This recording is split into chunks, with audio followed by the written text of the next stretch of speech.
Hey, so back at home, not outside with the goats again, because as cute as they are a little hectic. So I had hectic goats, and actually talking about what is generally a very hectic topic, which is anything to do with veganism. So that's what I made the last video about.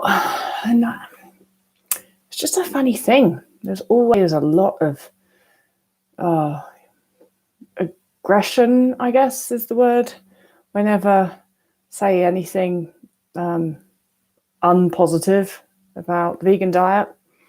Just a lot of those like vegan people are very passionate about, but it's funny, because you can be passionate about stuff and you can also be like, oh well, you do you, I'll do me, I don't have to try and attack you and things like that. It's a really funny thing when people who are vegan defend it really, really aggressively. Not all. Like, you get some people that will be like, yeah. And you get some people that come back and go like, yeah, I wasn't really recovered when I was vegan and stuff like that. But you get some, like in no other topic does it happen in the way it happens with veganism. No other topic do I get this sort of lashings when I say something about vegans. Anyway, so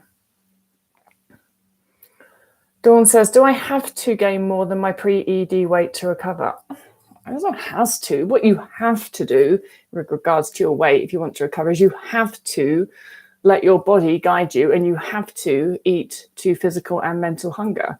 And so some people's bodies do gain more than their pre-eating disorders weight. Some people's bodies don't. It's just, there's no have to in there. The only thing that you have to do is you have to trust your body to know what it's doing. So really, Dawn, you don't have to know. You don't even have to ask that question. You don't even have to worry about it, because all you have to worry about is eating, and your body will sort the rest out. Magic. Imki?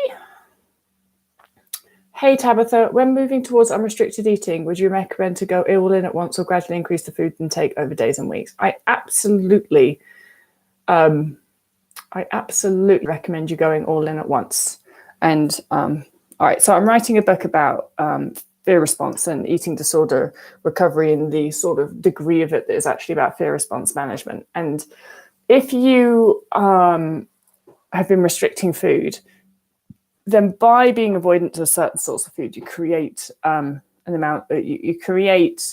resistance, fear of eating those foods, usually high-fat food, high-calorie foods, right?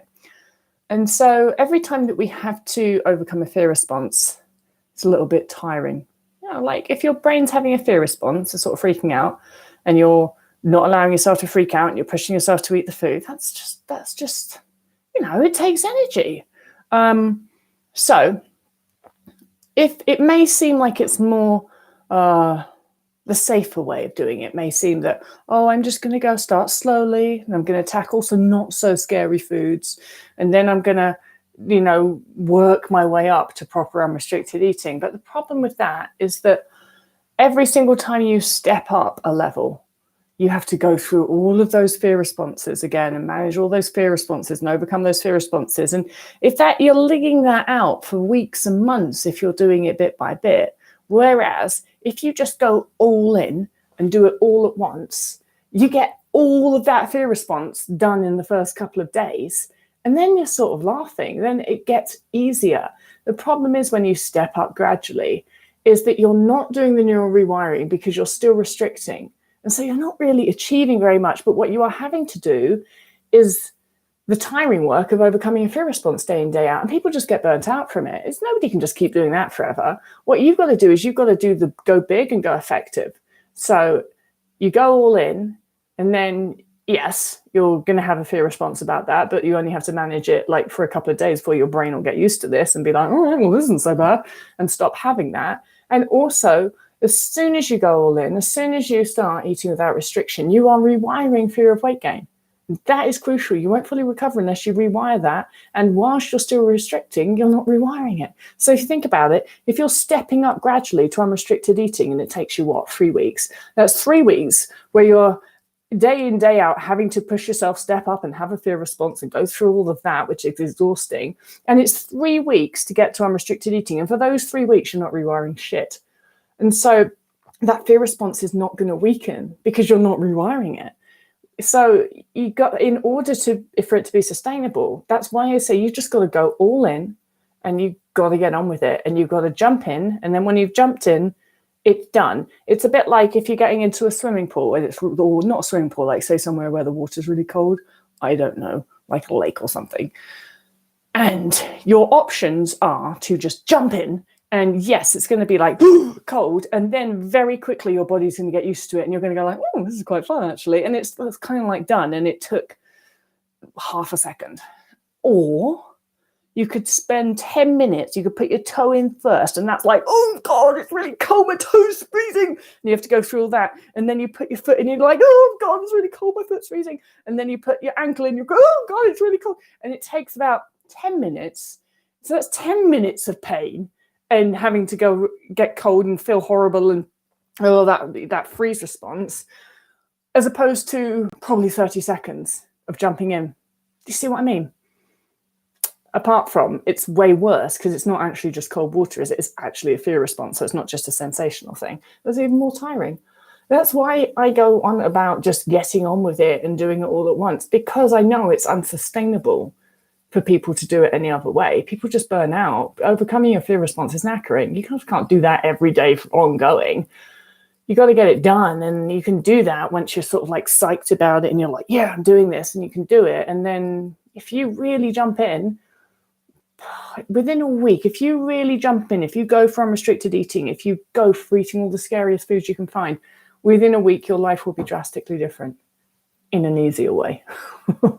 Whereas if you're sort of stepping up slowly, within 3 months, nothing really has changed. So many people do that. And then they go, right, well, I couldn't do recovery, it didn't work. I'm like, it's not that it didn't work. You just didn't do it. Anyway, diet, drinks, and recovery. No, you can't have diet, drinks, and recovery because you're trying to rewire fear of weight gain. And how the fuck can you rewire fear of weight gain while you are drinking diet drinks, which the only reason they exist is because people are afraid of weight gain? Charlie K, hi Charlie.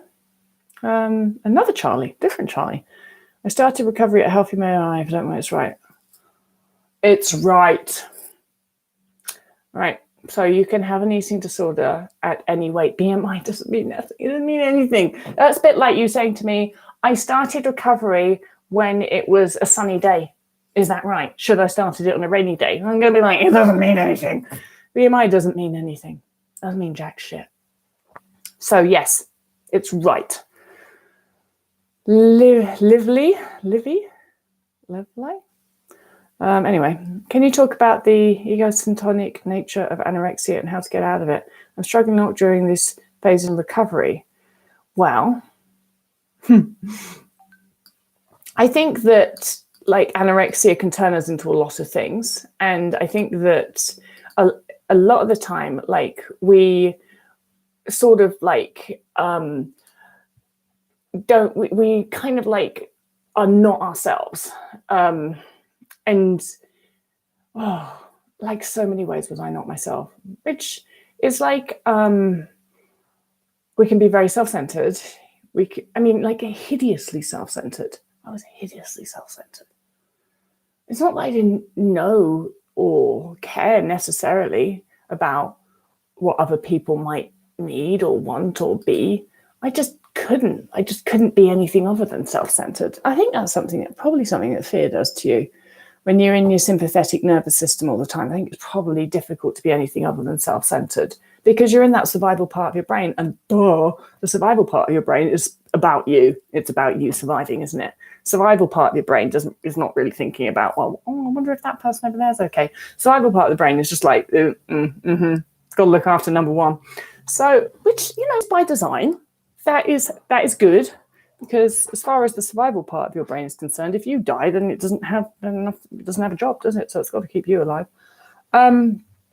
So I don't think that you can do anything other than recover, because like until your brain and your body feels that it has its needs met, it's going to be very, very self-centered. It's going to be centered on itself.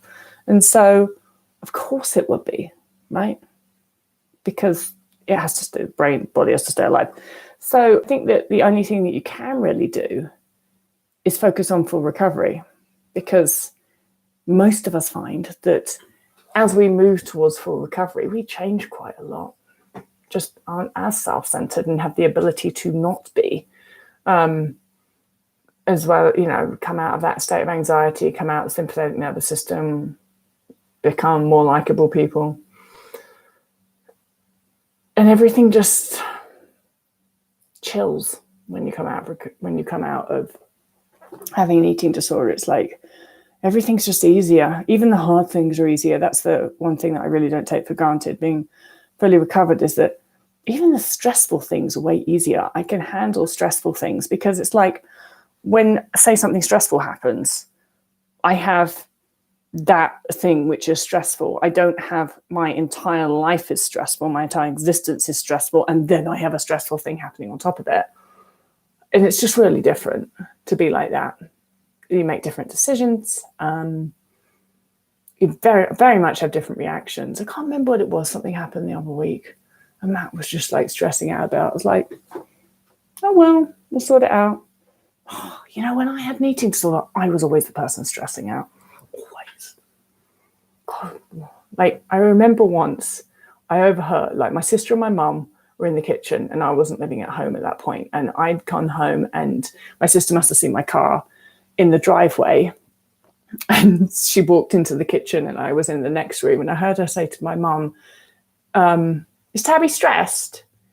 And then my other little sister piped up, is she awake? Then she's stressed. I was listening to them, I was like, and I was stressed. So I was like, I'm not stressed, because I was a stress head. Because, but it's like, then now I think back and like someone saying like, if she's awake, she's stressed. That was me.